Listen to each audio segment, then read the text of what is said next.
If our own leaders today, the Nigerian leaders that we have today, if they can treat us like the British, give us good roads, give us education, give us hospitals, give us schools, give us everything that the British gave us, we will be hailing them.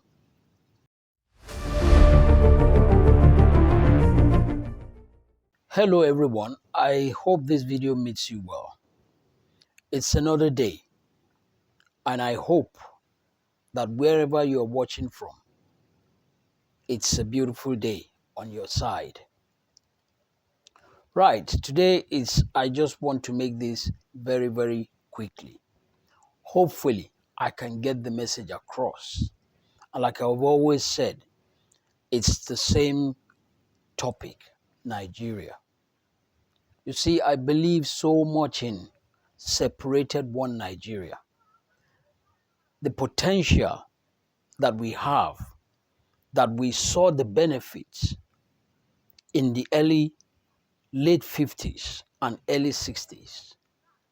For that reason, anybody that believes in progressive Nigeria will understand that Nigeria is not a country that you can just wave aside. And if you then think about the so much potential that Nigeria has, and if you think about the population of Nigeria of over 200 million people, and if you think about the numbers of millions of Nigerians that are suffering, you've got nothing else to say or do, if you can, than to support and encourage how Nigeria can work. And for every single day, I have sleepless nights over Nigeria. Not because I worry about all the things that are happening in Nigeria, but because I know that there are so much that can be done in order to solve those problems. Those problems are man-made problems. And that is why I worry less. With the right leaders and the right government, it will not take a time at all for Nigeria to be fixed and for Nigerians to benefit from the resources of that country. Nigeria has become a country with enormous resources, but at the same time, there's hunger everywhere. So as I speak to you today, I want you to continue to believe in Nigeria. I say a separated Nigeria because that was what worked for us in the past. If you remember, in the West, we had Obafemi Awolowo.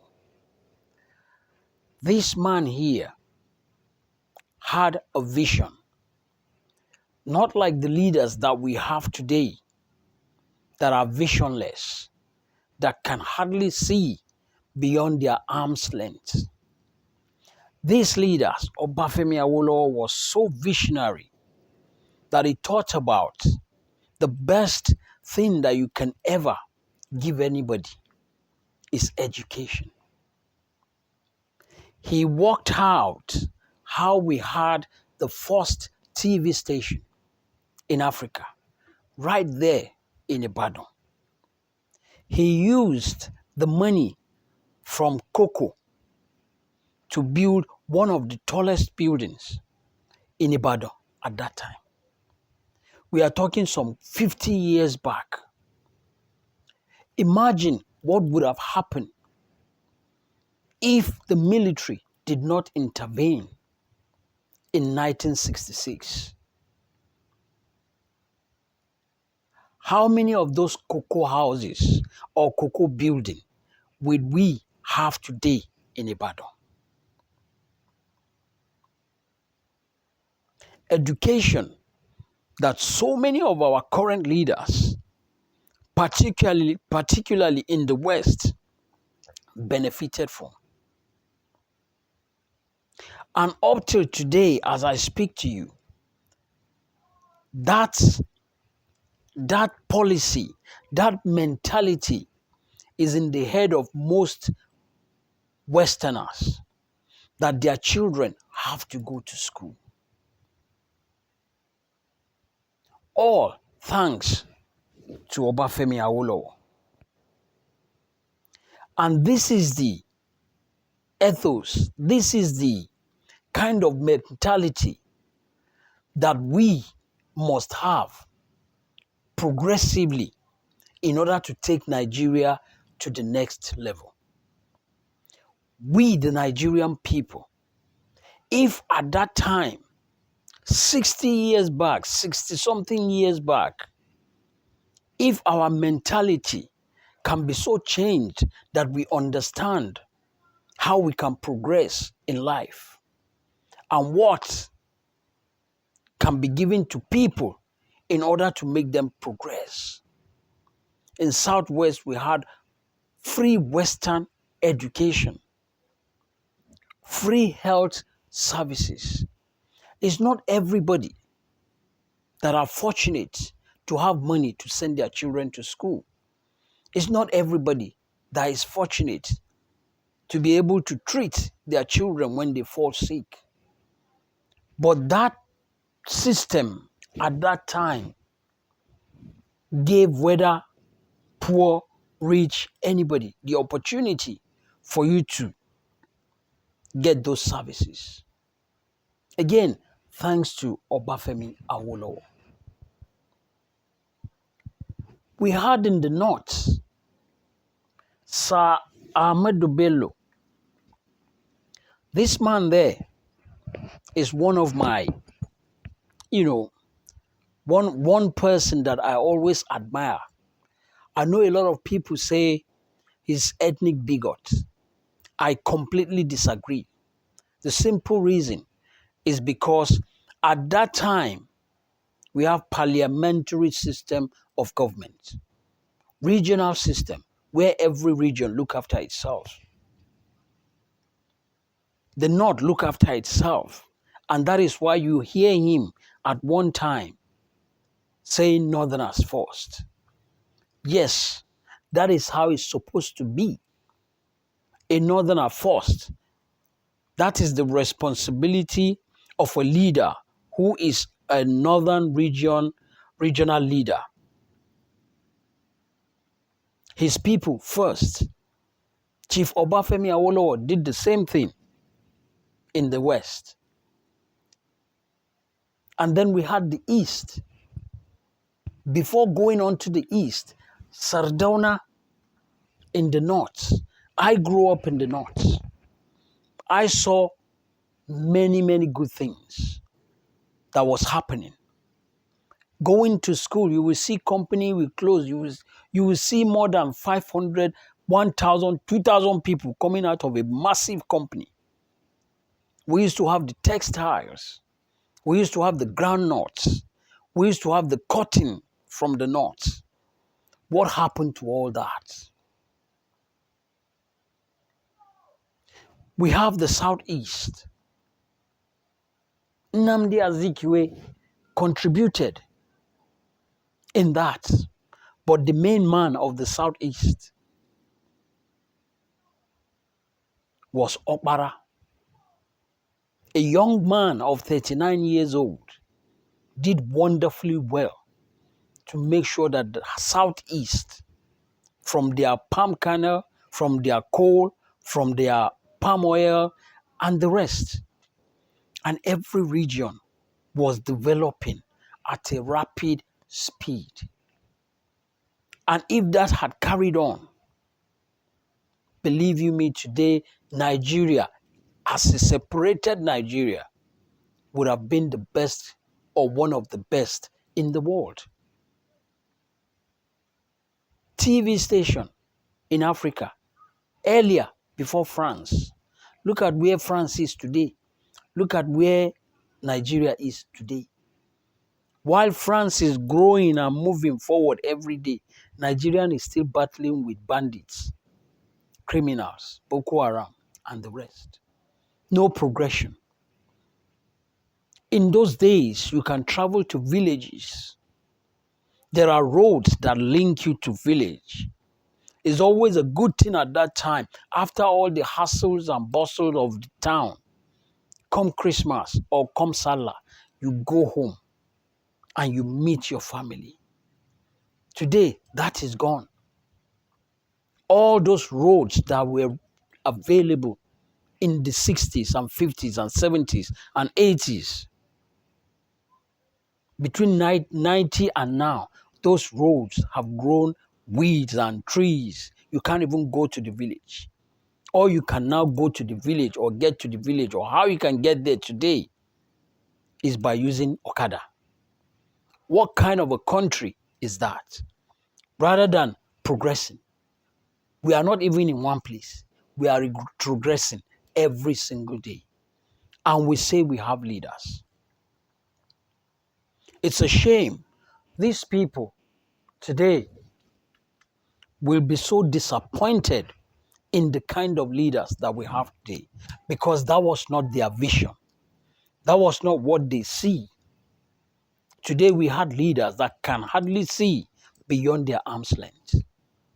And we have to get Nigeria back to that position where we can grow. The reason why we are not growing today is because we are one. As a northerner, you will put your life on the line for the northerners. As a southerner, southeast, an Igbo man, or south-south, you will put your life on the line for your people. And as a southwesterner, you will put your life on the line for your people. It's just like asking you to defend your family. You have a wife, you have 5 children inside, and something is coming. And they ask you to defend them.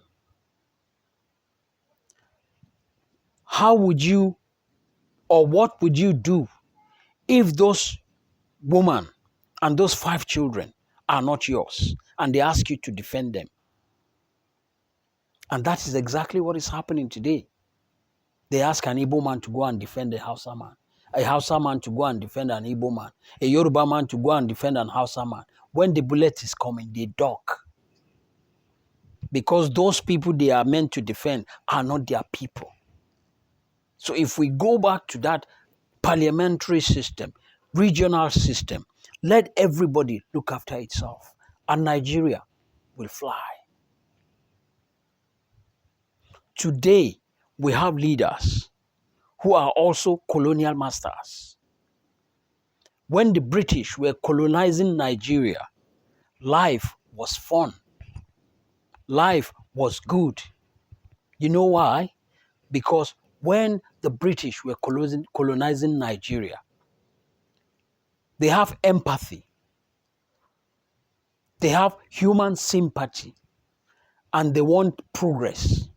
Even though we are not British, even though they are in Nigeria to make as much as they can make to take out of Nigeria, they still realize that they will have to make life good and better for Nigerians.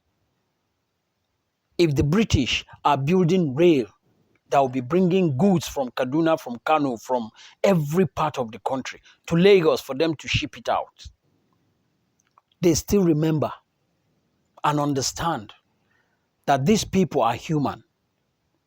They did not only just build goods train, they build train that people can use to travel. Our parents were beneficiaries of railway station because they work in railways. You go to railway station, then you see all sorts of engineers. This one is doing that, that one is doing this, just the way you see in Europe today. What happened to that? The British built road in order to transport goods, their own goods from Nigeria. But they made sure those roads are still usable by Nigerians. In the early 70s and 80s, you can travel from Kaduna to Lagos without waking up. You'll be asleep because the roads were so smooth. And that was how it was all over the country. The British needed water. They made sure that they provide tap water for themselves, not only for themselves, for the Nigerian citizens. Everything that the British gave themselves, they gave Nigerians. They might not be treating us as they should, but believe you me, if our own leaders today, the Nigerian leaders that we have today, if they can treat us like the British, give us good roads, give us education, give us hospitals, give us schools, give us everything that the British gave us, we will be hailing them. The British had empathy. The British want progression. Our own leaders, all they care about is stealing. All they care about is embezzling money. And these guys are not going to do anything, my Nigerian people. We, the Nigerian people that are the victims of these, our own leaders, the same color, different color, British to black, white to black, they treat us. They did everything that we benefit from.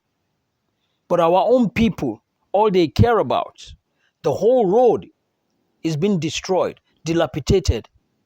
What did they do? They get jets for themselves, flying up and down the sky. They don't have to go through that road. We used to have water board while we were young. We go to water board for excursion, school excursion, and the rest. And you see this massive tank full of water sending through the whole town. Most houses at that time had tap in their compound. It's all dead. And we have government. You cannot carry on from what the British did. The Obafemi, the Sardauna, the Tafawa Balewa, and the Nnamdi Azikiwe, and the rest, those people knew how the British do their things. And they took after the British. They were progressive in their thinking, believing and making sure that every Nigeria has the right to access all these things: health, education, water, good roads, infrastructures, companies, and the rest. Today, where are the companies? People are sending their children to school. Look around you. Where are the companies that these children are going to work when they finish? In those days, before your child finished school, before NYSC and the rest, there are companies that are already waiting for them to come into. Where has all this gone to? And this is the reason why I keep calling on Nigerians. Nobody is going to make these changes happen except you, the Nigerian people. I can understand you are frustrated. The Nigerian leaders have frustrated you. That is exactly what they want. They want you to be so frustrated so that they and their stooges and their cronies and all those aides that they are employing, giving 10,000, when election come, they are the people that they are going to use to win election.